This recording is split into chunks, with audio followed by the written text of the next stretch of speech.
అధినేత మహారాజులందరికీ వేదిక ముందున్నటువంటి తెలుగుదేశం పార్టీ కుటుంబ సభ్యులందరికీ పేరు పేరున హృదయపూర్వకమైన అభినందనలు తెలియజేసుకుంటూ అన్న నందమూరి తారక రామారావు గారు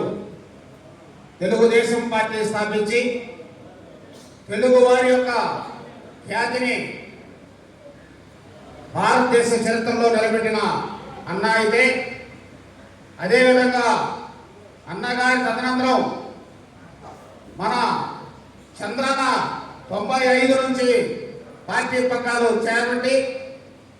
మన తెలుగువాడి చరిత్ర ప్రపంచ దేశాల్లో కీర్తింపజేసినటువంటి చంద్రబాబు నాయుడు గారికి, అదేవిధంగా ఈరోజు మనం తెలుగుదేశం పార్టీ ఏది తీసుకున్నా కానీ ఒక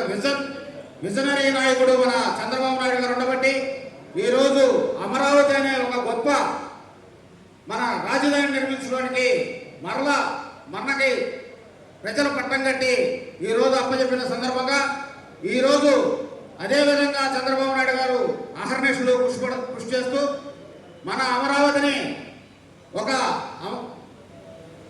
మంచి రాజధానిగా సృష్టించి మనందరి మధ్య ఉండాలనే ఆలోచనతో చేస్తున్నటువంటి ఈ కార్యక్రమానికి,